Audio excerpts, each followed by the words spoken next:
നേരത്രേ എന്ന് നിരൂപിച്ച് ദാരികന്റെ ശിരസ് ഇടത്തെ കയ്യിൽ ചേർത്തവാറേ ഇനി നീ എവിടെ ഇരിപ്പൂ എന്ന് അരുളി ചെയ്തു ശ്രീ മഹാദേവൻ തിരുവടിയടിയൻ ശ്രീകൈലാസത്തിങ്കൽ വടക്കേ താഴ്വരയിൽ വടക്കു നോക്കിയിരിപ്പൂ എന്ന് അരുളി ചെയ്തു ശ്രീ ഭദ്രകാളി.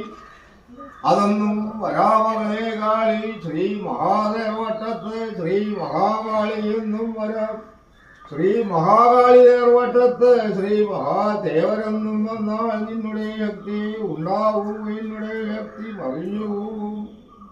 നീയും പരശുരാമനാൽ സൃഷ്ടിക്കപ്പെട്ട വാമനമലനാട്ടിൽ കർമ്മഭൂമിയെങ്കിൽ ചെറുകുടി മനുഷ്യർക്കൊരു കുലദൈവമായി കുലമൊഴിഞ്ഞു പൊയ്പോയ മകളെ കാളിയെ എന്നരുളിൽ ചെയ്തു ശ്രീ മഹാദേവൻ തിരുവടി.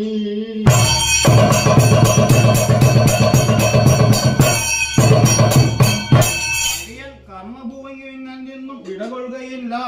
അടിയന്നവർ നിന്നിപ്പോൾ നിരസിപ്പോൾ മഞ്ഞപ്പെരും പിശാചുപടകളൊന്നും സങ്കല്പിച്ചുകൊള്ളും. അതൊന്നും വരാമകളെ കാളി ഒരാണ്ടിലൊരിക്കൽ ആടിപ്പോർ പാടിപ്പോർ പള്ളിപ്പാന ഒപ്പിച്ചുകൊള്ളും. അതും കഴിയാത്തവർ 108 കാൽ പന്തലിട്ടു പാടിച്ചുകൊള്ളും. അതും കഴിയാത്തവർ 64 പന്തലിട്ടു പാടിച്ചുകൊള്ളും.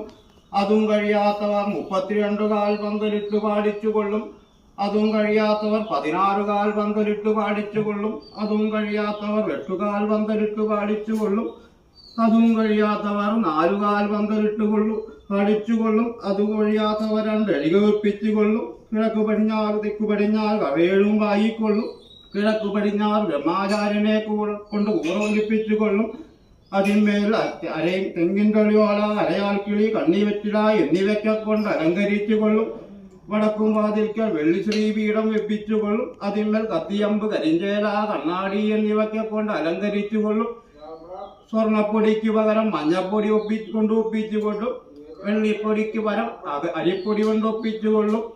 അഞ്ജനപ്പൊടിക്ക് പകരം അരിപ്പൊടി കൊണ്ടൊപ്പിച്ചുകൊള്ളും. എന്നിങ്ങനെ 3 വർണ്ണപ്പൊടികളെ കൊണ്ട് 5 വർണ്ണപ്പൊടികളാക്കി നിന്തിരുടെ രൂപത്തെ തോന്നിച്ചുകൊള്ളും. കാണാൻ വരുന്നവരെല്ലാം ഇരുഷിരാന്തികളെന്നു സങ്കല്പിച്ചുകൊള്ളും.